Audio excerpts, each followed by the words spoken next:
working for you.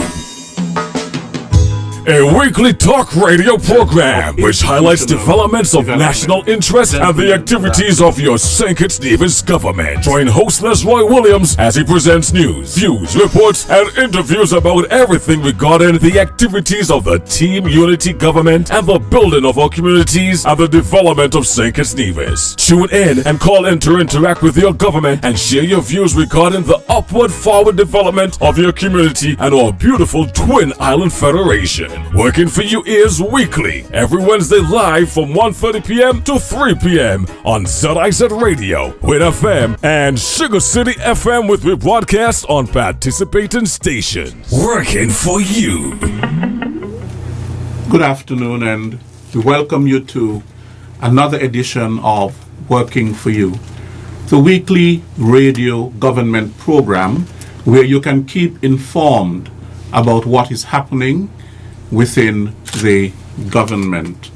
I am your host, Roy Williams.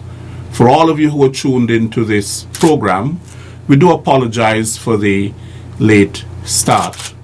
Today I have with me Mr. Hodge. I think it is Vincent Hodge. William Vincent Hodge. Let me get that right. It's William Vincent Austin Hodge, correct, who is our permanent secretary in the Ministry of Education. He is the newest permanent secretary in the Ministry of Education. Mr. Hodge, welcome. You're very welcome. Thank you. And today we are going to be talking about education, something that is so important. We hear a lot of, little sayings about education is the key to success. And if you believe that education is expensive, try ignorance, and all kinds of things. But the education sector is very, very important for building a cadre of persons within the society with skills and knowledge and so on, so that they can contribute more meaningfully to our development, our national development. And so Mr. Hodge will speak to some initiatives in education, what is happening in education, and so on, so that our education sector is moving in the right direction, is improving. So, Mr. Hodge, but the very first thing I want to ask you, though, is could you tell us a little bit about who you are? I have heard a lot about Mr. Hodge, especially when he was at the Sandy Point High School, which is now the Charles E. Mills Secondary School. Some people can't get used to that name change up to now. Yes, So tell us a little bit about yourself, Mr. Hodge. I am from Sandy Point, born and bred.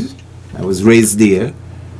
Had my early education there in Sandy Point Primary School, or Sandy Point Junior School it was, or Sandy Point Infant School first, then Sandy Point Junior School, and later the Sandy Point High School. I am the product of a single parent. My mother died when I was 18 years old, a senior in high school, writing exams. And it was kind neighbors and relatives who took me under their wings and enabled me to succeed. I remember one lady, my immediate neighbor, who now lives in the United States. Her name is Miried Frederick, or Miried Gums. She took me as her last child, even though I was older than some of hers, and helped to fashion me, as well as a number of my teachers. And I could remember the late Gwen Hanley. She was my geography teacher in high school, and in spite of my turbulent years in high school, she encouraged me. I can think of Dr. Joseph Halliday. He was my principal, and I often said if he had given up on me, I would not have achieved what I have achieved academically in life. I went to the local teachers training college, and I think that I excelled. I also went off to Edinburgh and did a bachelor's degree in elementary education. That's in Scotland? In Scotland, yes. With a focus on school management.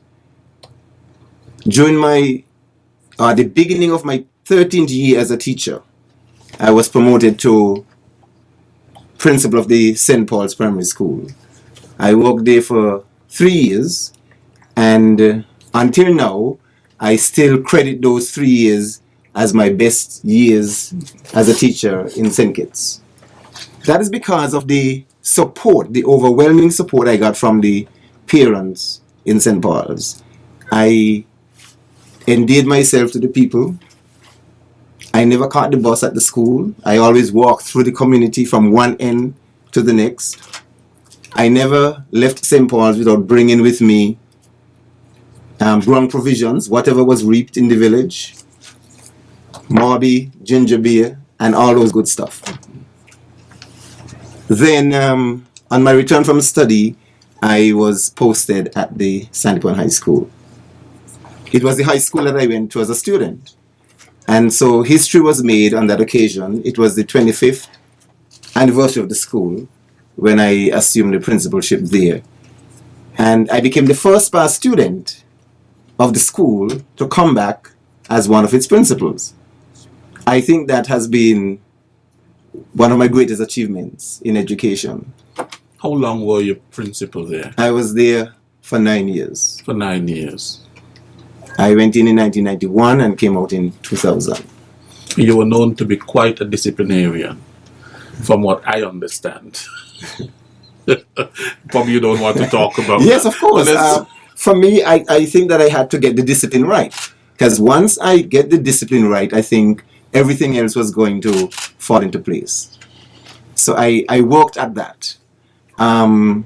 I practiced what is called management by walkabout. I was never somebody to sit behind my desk in the office. I was very visible in school. The students could expect me anytime to pop up around in their class or somewhere near. And for me, it worked wonders. The teachers knew that Mr. Hodge was there to lend support. Right. And so they kept on the straight and narrow. Right. I look back now, and as I interact with past students, they're singing my praises. Some of their children are now attending school at Charles E. Mills, and they're saying to me, Mr. Hodge, I wish you were still there for my child. And that gives me a sense of satisfaction. Sure. Okay, now there are a lot of things happening in education. A lot of good things. Good things. Let me emphasize that, a lot of good things. Now, one of the good things is that there has been a lot of improvement in the school facilities. And there is still improvement that needs to take place. Could you outline for us some of the improvements that have taken place and what yet still needs to be done? Yes. We have started looking at the physical plans, our school buildings. And just fresh back from the United States, the contrast was somewhat alarming. And so I immediately set about to say to our principals and persons in the ministry as well as public works that we have to do something to improve the ambience, the physical appearance of our schools. So we have had some paint work done at Estridge for sure. We have had some paint work done at William Connor. I think that is still ongoing. And in a few other places, not the entire school, but maybe rooms and blocks and so on, we have enhanced the physical appearance by getting the windows repairs, doors changed, and stuff of that nature. You know, removing some of the clutter from schools, from classrooms, and so on. We have encouraged principals to get their teachers decorating their rooms, you know, as a way of improving the physical learning environment. Some of the work that we have done include the construction of staff bathrooms at Bastia High School. as well as toilet blocks for students. We have done some painting at early childhood centers, government-run early childhood centers. We have repaired a number of roofs at the Edgar T. Morris, which is the primary school in Tabernacle. Yes. Their school is going to look real beautiful when the work is done there. We have done some kitchen upgrades at Joshua Obadiah, which is Molyneux, and at Terry Williams in the kitchen, the school kitchens as well. We have also done some work in upgrading the primary school computer labs in a number of our schools. So we have done some work on the physical plant, and some is ongoing. Right now, expansion is also taking place at the Sandy Point Primary School with the help of BNTF. The Cairn Primary School had its auditorium and one of the other blocks there renovated and so on. So some work has been going on. Some of this actually started by my predecessor, PS William, before I got into office. Yes. Okay. Now, the physical plant is one thing. Yes. And you have to, as you completely correctly said, improve the physical learning environment, which is so essential to creating that environment where students can learn. Yes. But you also have to build human resource capacity. So it's the physical plant and the human plant, Yes. if you want to call it that. What is being done to build human resource capacity? Because one of the things that we hear so very often is that the teaching affects learning. Yes. In schools, and a lot of times we normally blame the students, but really the teachers can really improve as well. Absolutely. Mm-hmm. And teaching is actually a passion of mine.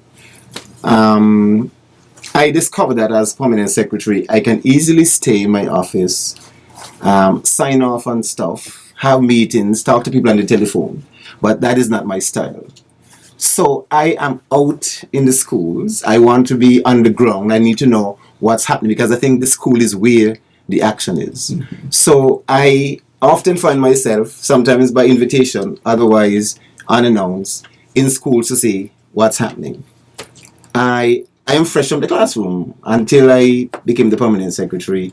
After retiring initially from being the principal, I went back into the classroom. So teaching is in me. I know good teaching when I see it. When we have school performance reviews, I invite myself to go along with the team and get a chance to see how teachers are teaching and so on. So we have done some training for our principals. This training was done at UE Center Open Campus, supervisory management for our principals. The second batch have written their exams, so it's very serious training. They have written exams, and later in the year we're going to acknowledge what they have accomplished. We intend to do training for our deputy principals, and we're even extending that training to senior teachers who have an interest in becoming school administrators. We want to move away from having to appoint principals at short notice, as well as appointing principals without formal training. So that's an initiative that we're going to bring on stream. In addition to training done locally, we are moving towards sending our principals overseas wherever the opportunity arises. For instance, in February, we sent 6 of our principals to Jamaica for training. They came back with glowing reports. It was excellent training, and we're hoping that they can, share this information with their colleagues. We have also done a lot of in-house training. I think we have done a lot of training this year in various aspects. Right now we are beginning to get ready for our summer workshops, and I want to send a clear message out to our teachers that these workshops are to be taken seriously. We are going to be paying attention to teachers' attendance and their participation. It's not optional, they're required to be at this training. We are getting a number of our principals and other teachers to actually be facilitators. We are going to be sending 2 teachers to Dominica for a STEM workshop at the end of this month. And Just say what STEM is. I know that. Science, technology, engineering, and mathematics. Right.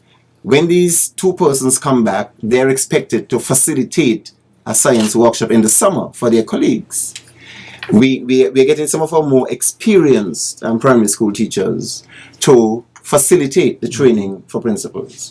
And I see that as one way of building capacity. Yes.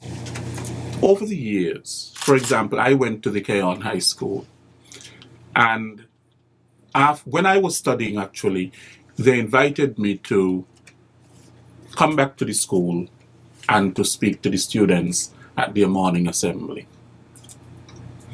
And one of the issues that was pointed out to me by the principal there at the time was that school violence. And that somehow this gang culture had seeped its way into the schools. Which is not a good thing, because you want an education system where people can learn values of respect and tolerance and forgiveness, respect for life, and all of that. And violence basically has no place in any school. What is being done to address this matter of violence in schools? What is being done to improve security in the schools? You can have students perhaps who probably bringing knives and in this den of guns and so on to school, and their target is the teacher, or the target is each other. What has been done? The Ministry of Education has placed security guards at all of our schools. It is more robust, more vigorous at the secondary level. I think each school has 2 security guards, most times a male and a female. And we have introduced the search of bags when students arrive at school at mornings. For example, when I arrived at Charles E. Mills this morning, the security guards were busy checking students, their bags and stuff like that. And to some extent, it's a shame that we have to do that, but it is something that we need to do. And I think this came about as a result of a number of, incidents on the school premises in terms of students having this gang culture, this rivalry against each other between communities and so on. I had a bit of that. I had some of that when I was at Santipon High School, so it's not totally new. Yes. There was that rivalry between students from St. Paul's and students from Sandy Point. Yes. And it was something that we faced head on, we dealt with it. I remember one of my initial meetings with parents involved the former Prime Minister, Dr. Douglas, because, these children from St. Paul's come from his constituency. And so we had a meeting at Santipon High involving Dr. Douglas, as I said, and we saw a breakthrough then, because he was able to speak to the youngsters from St. Paul's. I was able to address all constituencies, and so we saw some improvement there. And then after my departure, I understood that it raised its ugly head again. So there has been those security guards put in. We are doing a lot of, education. We are talking to students. We expect principals to do a lot of talking to students. We expect their parents are going to do some of this. We have tried to increase the presence of pastors, members of clergy, to come into school and do some biblical teachings, and hoping that the young people would listen and take heed to the word of God and change some of these patterns. We have improved, or we have installed a number of security systems in all of the secondary schools. I'm not sure if they're all operational yet. I was at Keon a couple of weeks ago, and from the principal's office, I was able to see exactly what was happening everywhere in the school. As principal, I never had that type of luxury, but I felt I'm secure when I was there sitting and saw what was happening. I felt that it was a good move. The ministry has actually spent quite a lot of money to upgrade schools in terms of security cameras and so on. We are moving towards installing something that would even work after school, especially for the night watchmen. We can know which of them turn up to work because they will have to clock in at a certain time and Yes. so on. And that's part of the security as well. But we have a lot more work to do in this area, but it's going to take a lot of education, that is talking to the students, getting their parents to assist in this regard. We have to keep a number of these youngsters in school for as long as possible, because some of these persons who are involved in the crime are some of our dropouts, unfortunately. Some of them who didn't get a chance to go up to fifth form, they ended their school career at fourth. Now, with the CDB TVET project that we are beginning to roll out, one of the requirements is that students cannot complete their secondary schooling at fourth form. They have to go on to fifth form. In most cases, we would have to have them follow a separate path in terms of the subjects that they would do, Yes. and the educational program for them is going to be different if they're not able to follow the CXC program. Sure. But keeping them in school for a longer time and giving them the opportunity to acquire some additional education and qualification, I'm sure is going to help. It seems to me that these days young people have quite a number of challenges. You have parents who are getting children, or women who are getting children at a much younger age. Some of them are teenagers themselves. And they do not have the type of support in parenting. Some of these children are basically left unattended, are not given good parental guidance. And so the school has a problem. Teachers have a problem. They have to be dealing with discipline problems in the classroom, which takes away, which detracts from the learning environment. And other students who want to learn and so on. So it seems to me that the parents, you have to reach the parents. Because a lot of what you're seeing is really from the home. Yes, that is true. It's historical. I think it has always happened. A number of our parents these days are working 2 jobs and 3 jobs and so on. But the school has to build greater relationships or better relationships with their communities. They have to reach some of the parents on a one-on-one, on a personal level. I want to commend the principal from Charles E. Mills, Mr. Boris Connor, because he took his parent-teachers meeting out to the communities in the form of a public meeting. So they didn't have to come down to the auditorium and sit down and listen for all of the meetings, but some of the meetings he took them to the community, like public meetings, and there were large gatherings in most cases. So that was one way of reaching the parents. I would want to go back to encourage principals and their teachers to visit communities, to go out into the community. As the principal at Sandyburn High School, when I sat at my desk, I knew where 90% of those children lived. I could stay at my desk and visualize where a student from Deep Bay lived because I went out into the community. And we're going to have to do more of that. Parents going to have to see us into the community, trying to get in touch with them and making it a point of duty to want to, discuss with us. I know a number of them, they moved the meetings to the various communities, and that's something to encourage as well. I remember that whenever one of my parents, say from St. Paul's, was in hospital, I made it a point of duty to go and visit.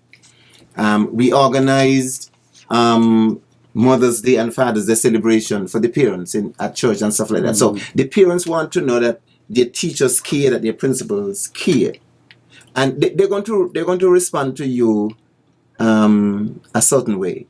A number of principals are telling me that things have changed, and when I was here, it was different. I am still skeptical about that, because I believe that even though things might have changed, had I stayed, I think I would have been yielding the same results. Yes. I used my strap a lot when I was there. I didn't spare the rod at all. But after exiting Sandypon High School, I walked into systems where I couldn't use the strap. Yes. So I have had 14, 15 years of experience without using the strap to punish an individual, children. How would you compare between using the strap and not using the strap? Where you use the strap, did you see more problems of indiscipline than where you didn't use it? No, I didn't see more problems. I saw improvement. You saw improvement where you use the strap? Where I use the strap. Improvement in behavior and improvement in academic work. Okay. Because if you didn't pass X number of subjects, you got lashes from act sheet. Yes, I know. Principals came around and they beat from act sheet. I got some. And I got plenty. Yes. And we didn't really punish those kids who were our low achievers. We give lashes to the high flyers. The persons who we know could pass all of those subjects were being lazy or careless or didn't do their homework. But I found alternative ways. I struggled with it initially, but I found alternative ways for punishing students in the United States. And the parents helped a lot with this. For example, it was always my policy not to give students zeros, not to give you a zero. And so when I worked in the United States and my colleague would readily just give a zero, I said, no, I'm not giving you a zero. I would use my lunch hour, came to the cafeteria, get students, take them back to my room and have them complete that work. Whenever they saw me walk into that cafeteria, they're ducking, they're hiding because they don't know who Mr. Hodge is going to come for. And it was an embarrassment for them to see Mr. Hodge coming for them, to bring them back to his room to do work. And that was one way. We had a system which is something that we're going to actually get to here. We could put in the grades for a test at 10 o'clock.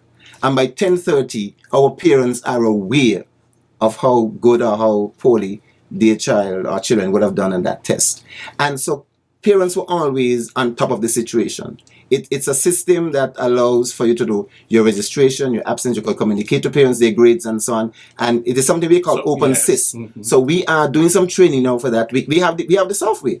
The Ministry of Education is paying thousands of dollars every year, well, this is the second year, to renew that license. Yes. And we are going to put it to work. Our teachers have to come up to speed with the technology to be able to communicate effectively with those parents who have that capacity to, communicate with them via technology.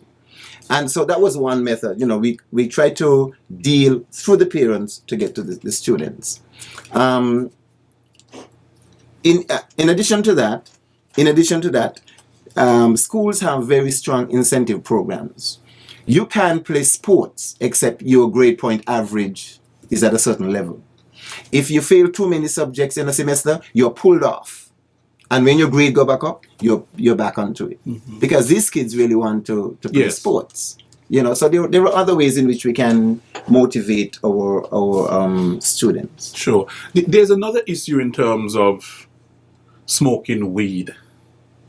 Not only the smoking of it, the trafficking of it in schools.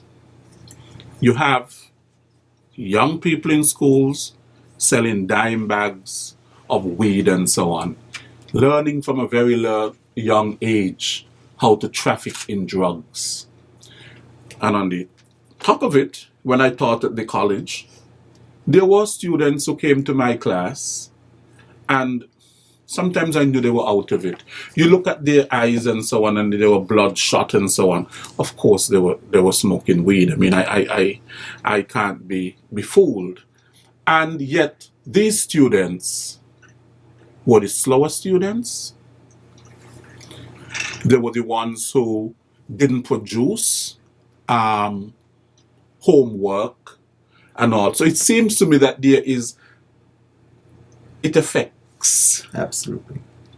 It affects these young minds. What do you have to say about that? It is a real problem in our schools. We have received reports from the schools of children, actually smoking marijuana and other drugs. And we have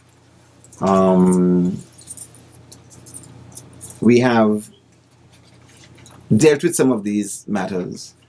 In some cases, expulsion from schools was recommended.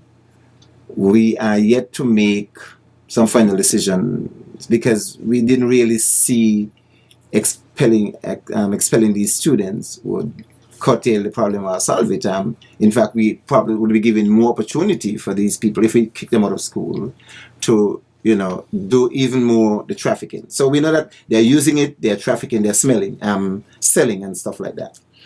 So we have engaged, just before my coming, there was a research that was done by Ms. Byron, who works with the drug unit or drugs. Yes. So there's some data that we have to bring to the attention of teachers and young people. And that's one of the workshops that we are running in the summer. We have the guidance counselors who are going to be part of that workshop that is called the drug abuse prevention / intervention. So again, we have to go back to educating. It's educating and talking to our young people. And again, parents have to come on board with this because they are aware in some cases that their kids are, dabbling with drugs, and perhaps they are powerless to do anything about it. The schools have guidance counselors, and so they can reach out to schools to get assistance. I mean, there are guidance counselors as well with the community affairs department. So there's support out there that parents can reach out and secure. But I think that many of them are turning a blind eye to the situation. But sometimes the parents themselves are who are introducing this to their children. Some of them are smoking in front of their children and so on, and they see no problems with their children using it. But the research has shown that it affects young brains. Of course it does. And the development of the young brain. Yeah. Perhaps we might need stiffer penalties on the books to deal with those parents. But we would have to do more. We have to do more at all levels to curtail this, amongst the young children. There used to be a program that was called DEAR, Drug Awareness, something. Junie Hodge, the now superintendent of police, superintendent of the prison, of Her Majesty's prison, when he was a young police officer, he was assigned to that, the drug education in school, and it used to work. It was targeted. It targeted the 5th graders and 6th graders in primary school, and for years we didn't have that type of issue when the students came over into high school. That is a program that I would like to see reintroduced, the DATE program in our primary schools, because it's not just the secondary school students who are getting into drugs. It's happening right at the primary level. Yes. So that same workshop in the summer is going to target guidance counselors from both primary and secondary levels. Okay. I want to say something too. Not only parents are doing this in front of the children, I have to say something which is unfortunate. that we have had teachers and other guardians of the public, so to speak, or guardians of young people, who actually encouraged children to get involved with the use of drugs. The Ministry of Education have had to deal with some cases. We have a couple of them pending. So if these are the people who are supposed to protect our young people from this type of disease, so to speak, we have them encouraging children to get involved. I mean, that's really sad. Then they shouldn't be teaching. Of course, and in most cases where the matters were dealt with the Public Service Commission, they were terminated. Yeah, so we have spoken about some challenges that of drugs and violence, gang culture, and so on. What are some other challenges that you see in the education sector? There are a few. And some of it goes back to our adults, our teachers. Yes, a number of them do a good job in the classroom. But we expect our teachers to set good examples for our young people. And one of my pet peeves is punctuality and regularity. Too many of our teachers report late for work. I'm saying it publicly because the public is saying that. Yes. That's one of the things they say about teachers. Your teachers are always late. That is something that we have to correct. And so when you are punctual and you can pass on those values to your students, that's going to be good. You can be always late, and then when your students come late, you want to punish them, or you just don't do anything. So for me, that's a challenge in the system. I think there's just too much lateness, and it's a culture of lateness. It's a culture of lateness, and we got to turn that around. Before I demit this office as permanent secretary, I want to see that turnaround among students and teachers. You have a hell of a task. I know, and I think I'm up to the task. Like President Obama, every day I walk into that office, I walk into a school, I am fired up and ready to go. When I told the minister I would accept this position, I didn't plan to come on a vacation. Right. I'm rolling up my sleeves and I'm going to do it. Right. So that's one of the challenges. Yes, we have a challenge of resource. Some teachers, some principals are very creative in trying to get the type of resources, and I want to refer to Mr. Jeffrey Hanley, the principal at Bronte Welch Primary School. Yes. Just yesterday, I joined His Excellency, the Governor General, in a visit to the school, and one of the things that he unfolded was the use of an interactive board in his third grade class. Now, that was a board that I used in my classroom in the United States. It had so many capabilities that I don't think I really maximized the use of it. But it's a great resource, and you're talking about every single classroom in a particular school. Now, in this school, is only one classroom. So for other teachers to use that, they'll have to come into that classroom and so on. But we are challenged those resources. We need materials for teaching and learning. That's another challenge. Of course, maintaining our school is a big challenge. Maintenance. This is something that, as a principal myself, years ago, I struggled with that, because you want our schools to be properly maintained. Your bathrooms where hundreds of children are using on a daily basis. So there's going to be things are going to get broken, and you want things to be kept in a certain way. So maintaining our schools is a certain challenge. I wanted to say earlier, when we talk about values and so on, that we have to begin to get our young people to become more patriotic, to be involved in community work.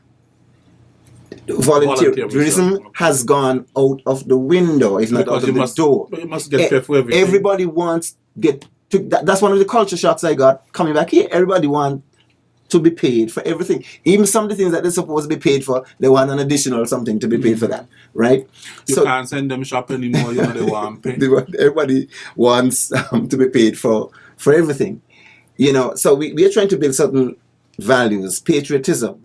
And one of the things that we have done, we said we want every school to have portraits of our leaders, the Governor General, the Prime Minister, the Minister of Education, our coat of arms. So we have outfitted all of the schools. They have them in their possession.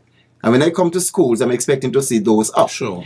We have had portraits of previous leaders, and I've said to principals, these are not to be taken down, because the young people must know our history, who our past leaders are. So just make some space in a different location in your school and you post the new portraits. We have ordered national flags. They are here already. We are waiting on Public Works to build us some flag staffs in schools to put these things out. We have actually gotten permission from the National Independence Committee to start our schools' independence celebrations so we can engage our young people in those acts of patriotism. We are building signs for the schools. Some of them have some beautiful signs, and we are putting out new signs in very creative ways, you know, to identify our schools. So that's one of the things that we want to do to, you know, increase the type of loyalty and commitment to the institution and to the country. Right. So you are mounting the challenges. Yes, I would say yes. I would say yes. Yeah. Right. And as I said before, a number of principals are being very creative at their schools. They're trying their endeavor best to see how they can, you know, they do reach out to the ministry, of course, for support, but they do, with their staff, try their best to correct some of these challenges. Now, I know you mentioned earlier about the high school dropouts.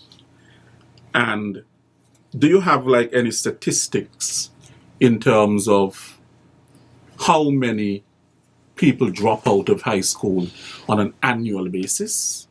No. I know there are some of them who never make it to the college or to the CFBC. Some go to work, but some never go on to tertiary education. What is really being done to curb the number of high school dropouts? I know, for example, when I was going to Keon High School, if you were in a class like 4A4 or 4A5, you never went on to fifth form. Right. Right? Your academic life basically ended there. Yes. And you dropped out. You came out of school. Yes. Sometimes you might go and you might do youth skills or something like that. But what is being done to curb the number of high school dropouts? You asked about the numbers, the data. Yes. This is very, very interesting. I can't give you the figures. We are now putting in place systems. We have Education Management Information System as part of the Education Planning Division. Mr. Chris Hubbard is the director, and he's doing an excellent job. And he is now working with other regional ministries of education to come up with ways to capture that data. That same OpenSys. Yes. So we had a number of our principals trying to input data from previous years, right? So that's one of the areas that is going to be addressed. So in doing this interview, I could easily get on the telephone and call Chris and ask him to, to send us the data.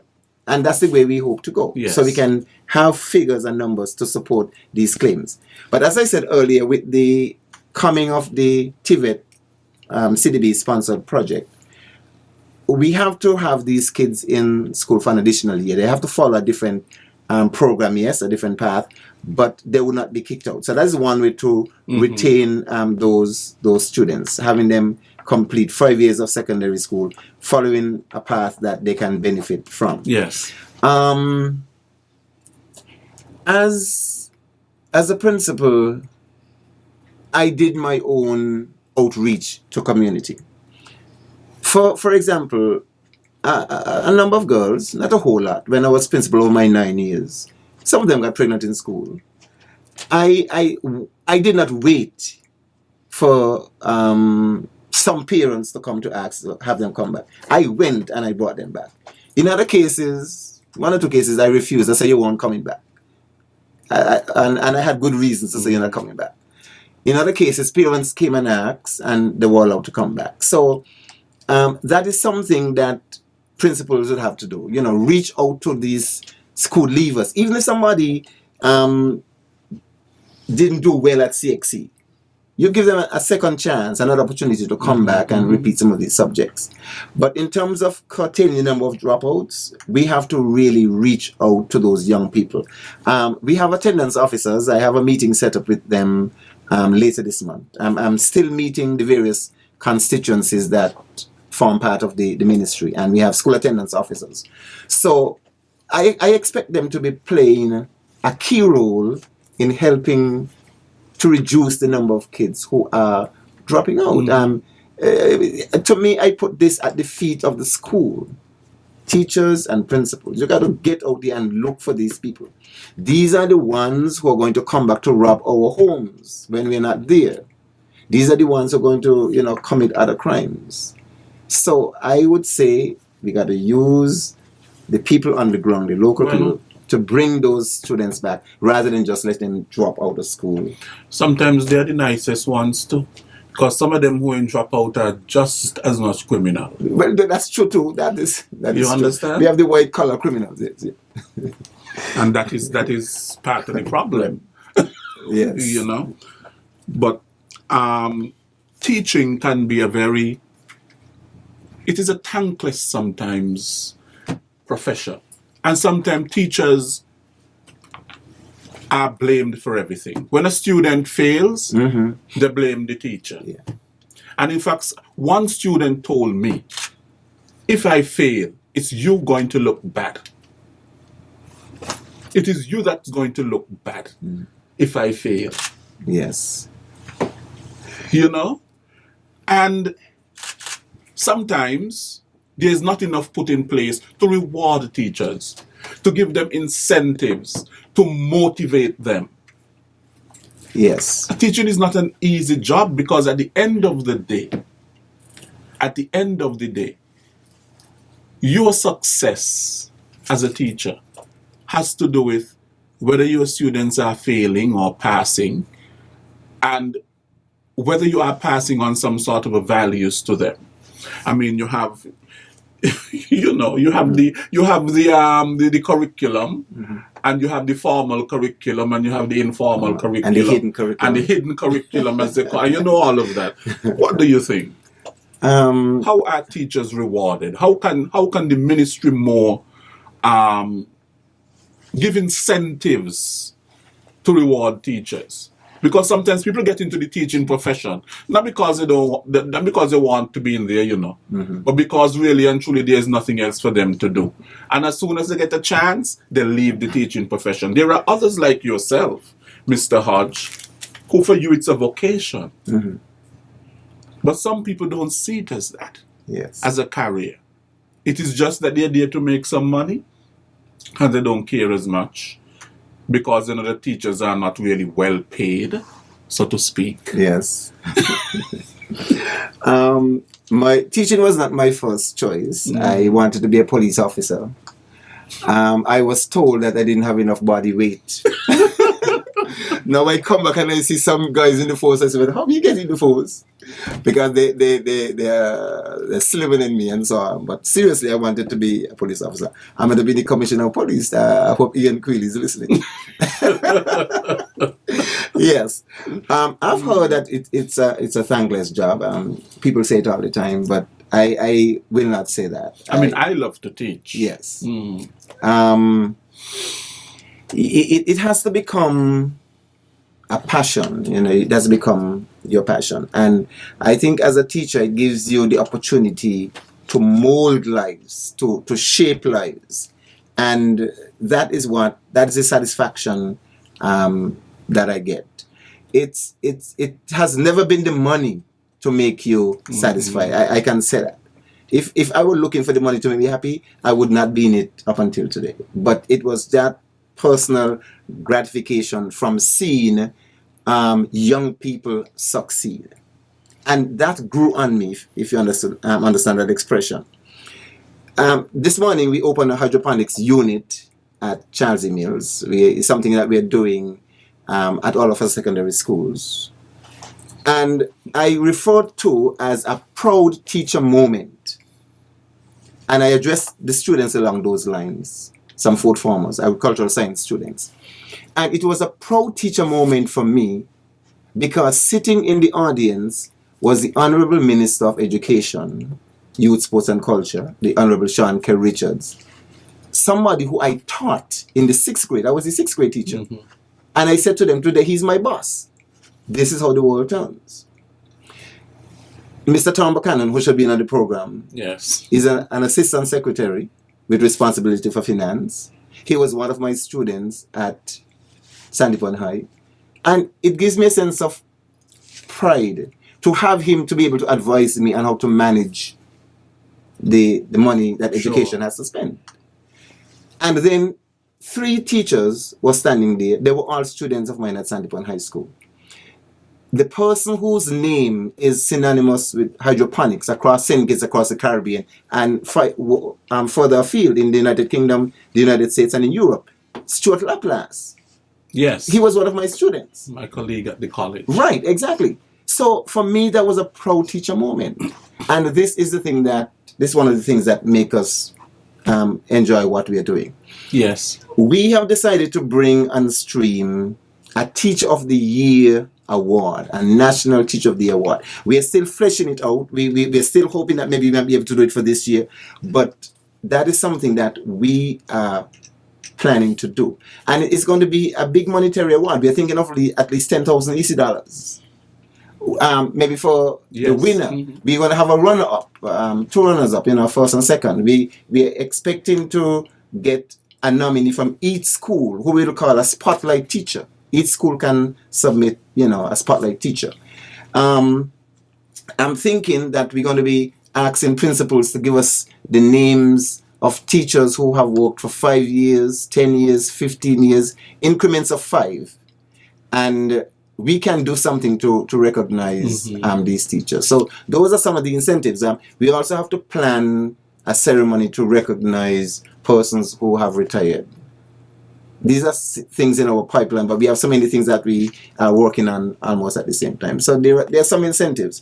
And this is one of the reasons why whenever we get information about trips and training overseas, rather than sending persons on the Ministry of Education, we look in the schools to see who can go on these training.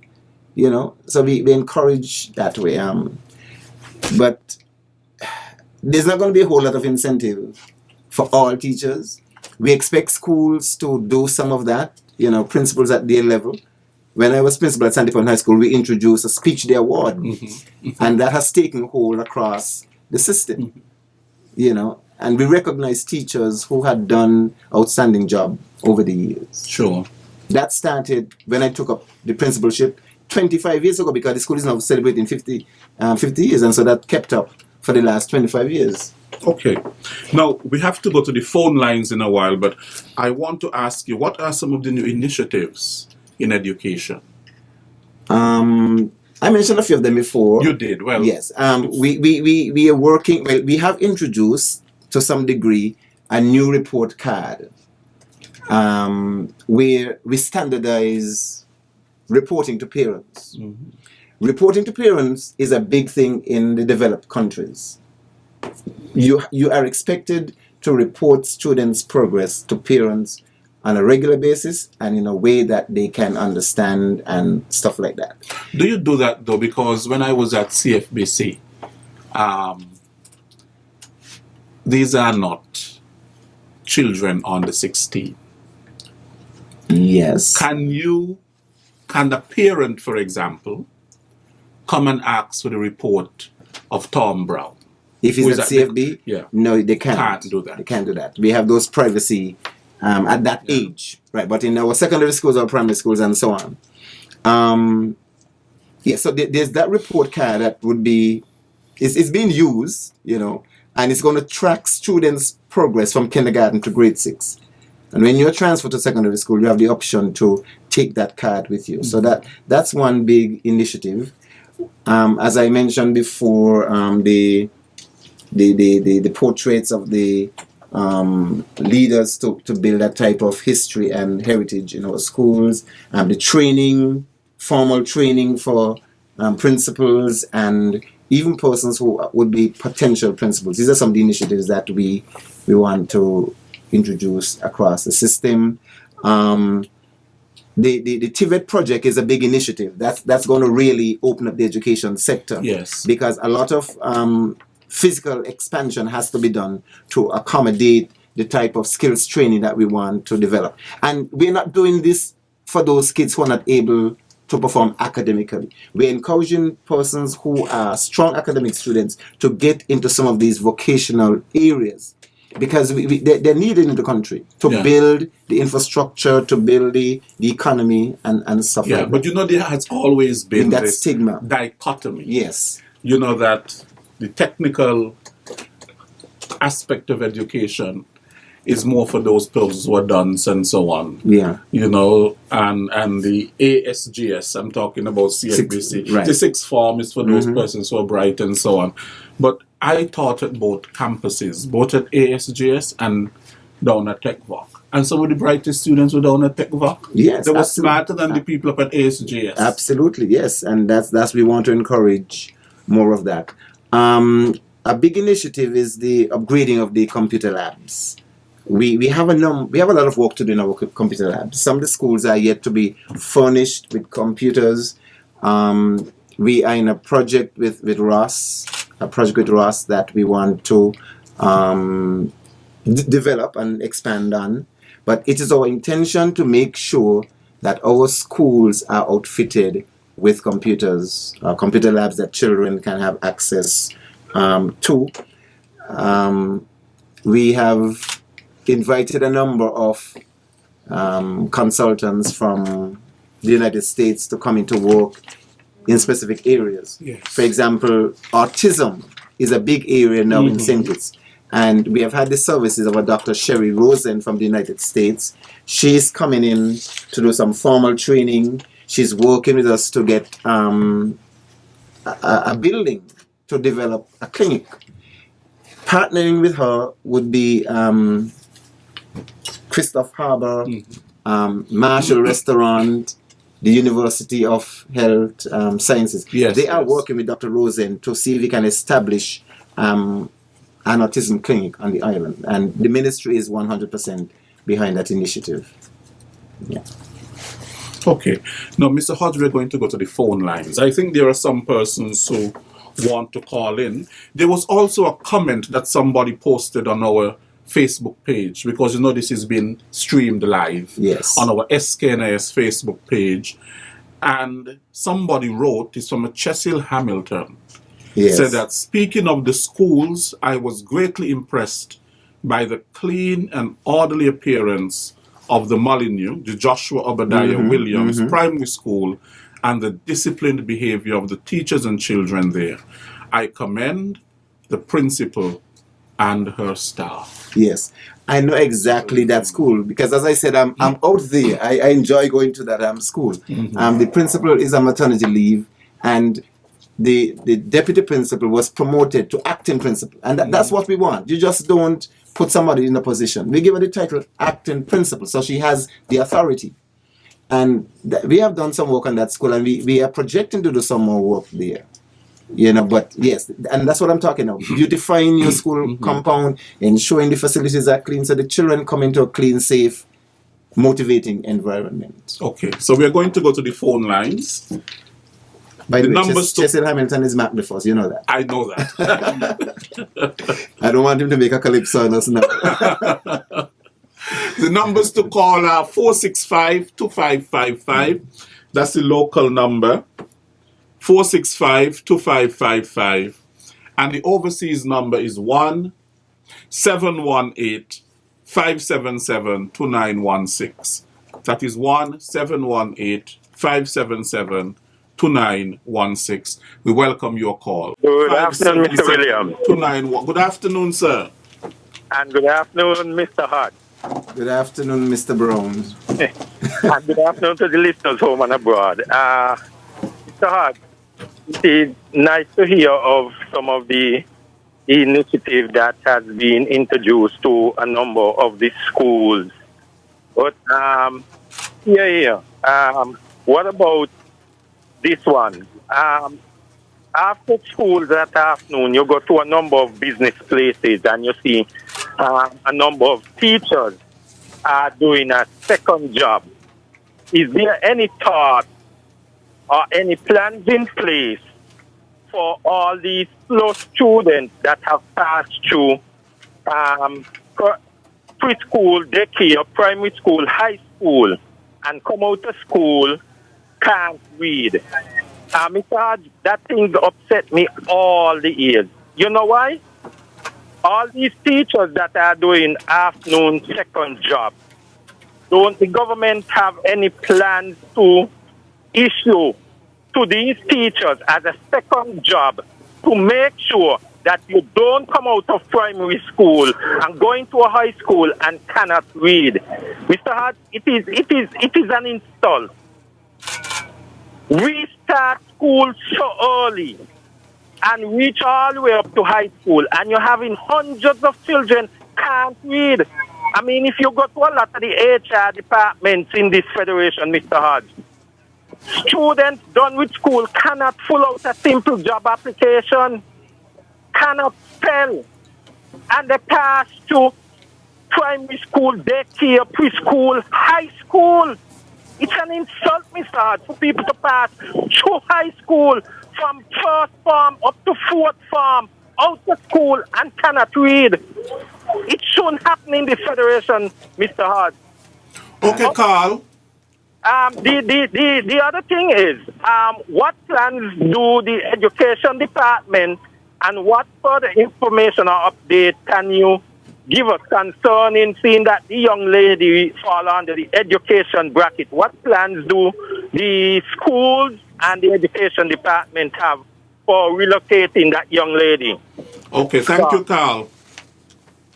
Can I respond? Yes. I totally agree with what Carl is saying, that this is not supposed to happen.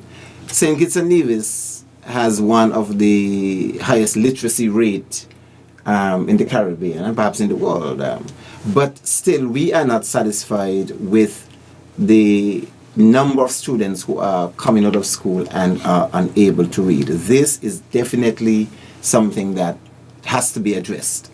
In terms of the early learners, there's a program that we are a part of across the OECS called the Early Learners Program, and it's targeting students from kindergarten to grade 3. So we are hoping that that intervention would train teachers and equip teachers to diagnose and detect very early when children are unable to read and to be able to do something about it. We have actually started some training in a number of pilot schools, St. Kitts and Nevis. We have we had to appoint, in keeping with the guidelines from the OECS, a number of early learners coordinators, ELP coordinators. And so this is a matter that I know is being addressed. A few years ago, I think even before I left, there was a reading recovery program that is still going on in some of our schools. I call to mind very quickly St. Paul's Primary. The teacher there, Miss Avril Gums, very excellent person. So she is a support staff within the school to address reading problems. And I know a number of other schools have that reading recovery program. So some attempts have been made and some are being rolled out at the moment. But we definitely can be satisfied if we have one child, who is unable to read. That is something that has to be addressed. Because I look back at my years when I started out as a 5th grade teacher, and you had a class with every single body in there who could read. Now kids are getting to grade 5 and can't read, and that's totally unacceptable. In terms of the child who has gone missing, it is something that it's breaking my heart, I should say. Because when I lived abroad, I boasted about, back in the islands, we don't have to worry about our children disappearing. Seriously, I mean, in the United States, you always have to have your children under your wing, so to speak, and they must be accompanied by an adult at all times. And so I said, wait, we didn't have that issue, but now I come back here and I find that we do. In fact, before I came back, we were hearing of kids, gone missing for a couple of days or something like that. But this is very serious. Just yesterday, the guardian and, you could say an adopted sister of the young lady who is missing, they came to the Ministry of Education at our request, for an update and discussion, and the principal of the Bassi High School, Mr. Benjamin, was there as well. The Minister Richards and I, we spent some time talking with them and tried to offer them as much emotional support. We recognize that the police is still actively pursuing the case. We heard there was an arrest and release and arrest again of a family member connected to the to the young lady who is missing. So it is something that is very much alive within the Ministry of Education. We in fact plan to put out a press release to see how much we can encourage the community who might have information to come forward with information. But this is something that our parents have to pay special attention to, as well as our students. Too many times, at certain times, we see students, even in uniform, at places where they're not supposed to be. And late at night on the street. Yes. We still have laws on the books that kids should not be out later than 10 o'clock except they're accompanied by an adult. I am certain that that's still on the book. It is. A couple of times I've stopped my car where I see students wearing uniform. I've introduced myself and, try to find out, well, why are you not where you're supposed to be? And I want to say, in every case, none of those young people disrespected me. They answered politely. And, I was sort of expecting a little bit of resistance. But these persons very politely, they answered and tried to give me an explanation, even if it were not the truth. So our young people are still willing to listen, but we have to be persistent and continue to encourage. So parents are to be on the alert to make sure that they know where their children are. It doesn't matter that they're in high school. You got to know where your children are. The caller raised the whole issue of literacy. Yes. And while I think St. Kitts and Nevis boasts a very high literacy rate, I think it is in the 90s. Yes. And I always have a question, though, about that, because reading is one thing.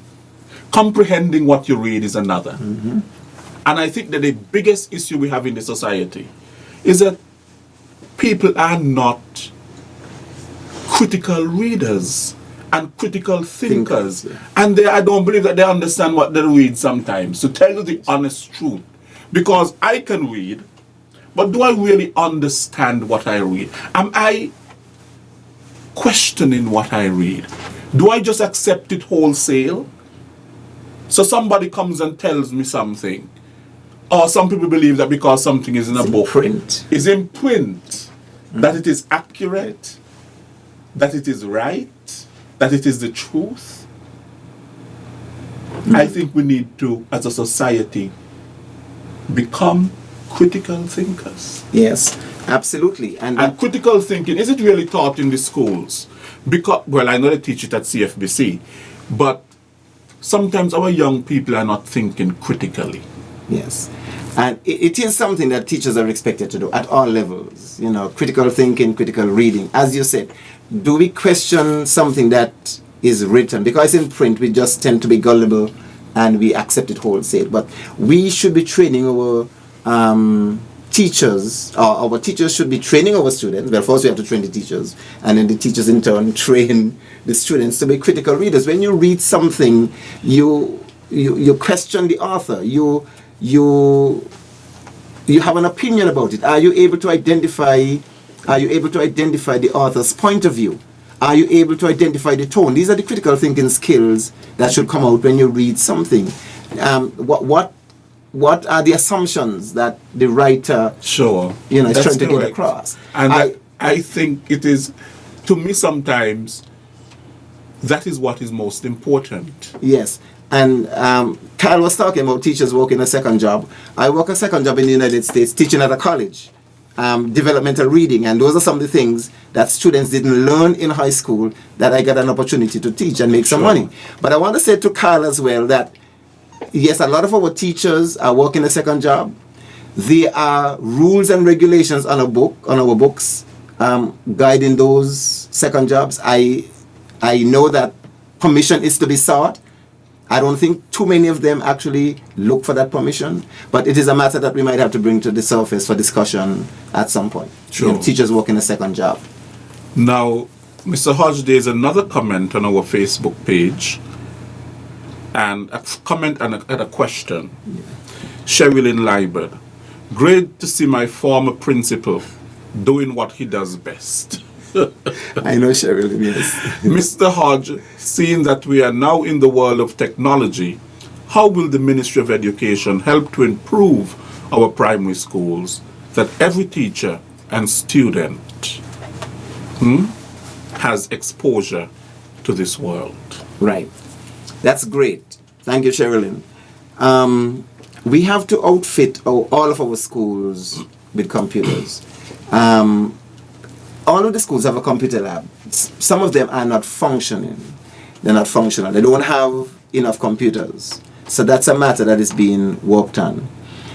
The ideal thing would be to have a computer on every teacher's desk. That's not going to be possible in some cases because of how our schools are built and for security purposes. So it seems for now that our computer labs would have to be the place where we equip and get teachers up to speed with the training. And there's some training done during the summer for teachers in technology and information management systems. And then they'll have to be able to use that computer lab to bring their students there for, certain classes. But that same open system that I made mention, it has the capacity for every teacher to have an email that is linked to the Ministry of Education, St. Kitts Nevis. And that's one direction that we're moving, to get every teacher that working email. For now, every principal, I think, would have a computer on their desk. Some of them are waiting to receive. All right? But we definitely have to put computers in our schools and get our kids being exposed. I mean, it's a pleasure to be able to see a kindergarten child, a grade 1 child, going on the computer and doing their own little thing. Sure. Now, Mr. Hodge, we are out of time, but there's one question that I want to ask before we leave. The Clarence Fitzroy Bryant College is without a president for a very long time.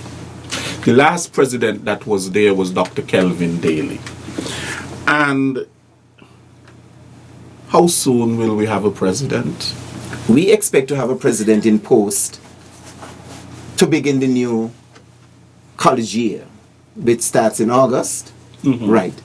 By virtue of my position, I sit on the college board, the CFB, Board of Governors.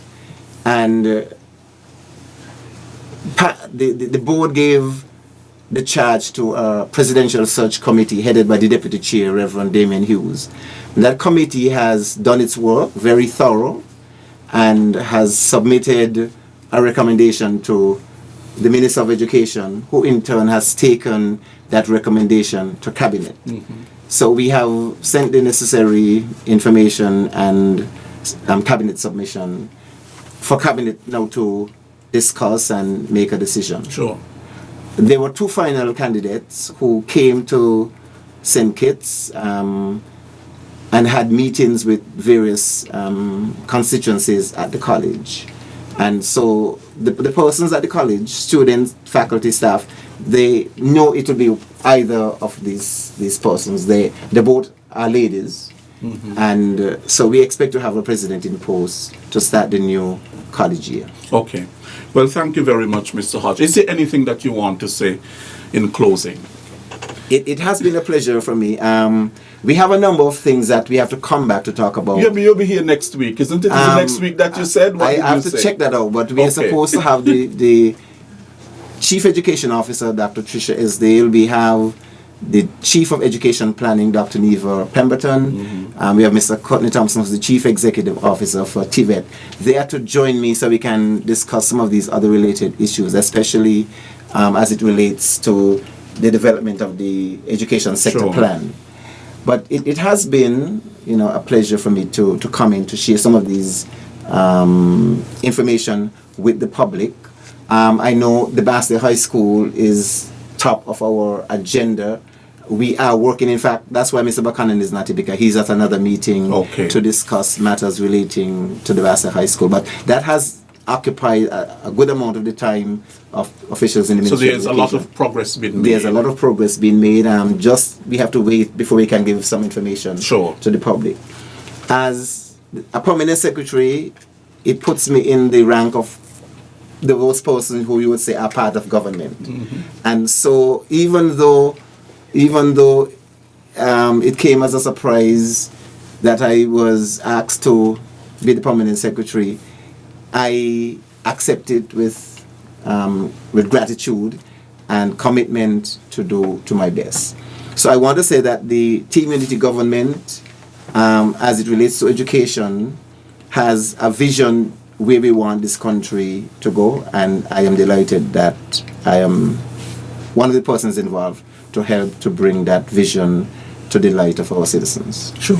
Well, I want to thank you so much, Mr. You gave me a whole list of names. It is William Vincent Austin Hodge. Well, I want to thank you so much. PS in the Permanent Secretary in the Ministry of Education, William Vincent Austin Hodge. I want to make sure that I call all those names with precision and accuracy. Well, thank you so much. It has been a real pleasure having you, and I look forward to seeing you in the very, very soon. Yes. I hope next week, but you'll get back to me. Yes. Okay. Thank you very much to all of you for listening to today's program. And of course, education is always an interesting topic. The better educated we are, the better society that we have, because it contributes towards not only in terms of finances. Education is not just about finances, but it's about being able to maneuver our way in the world. It is about values. It is about how we treat each other. It is about human development. So it is human development, economic development, and sustainable development. Absolutely. And that is education. So thank you for listening. We didn't have many calls today. I want to thank the lone caller, Carl, for calling in and raising a very, very important question. You have been listening to Working for You. I am your host, Roy Williams. We will see you next week. Have a good day. Working for You.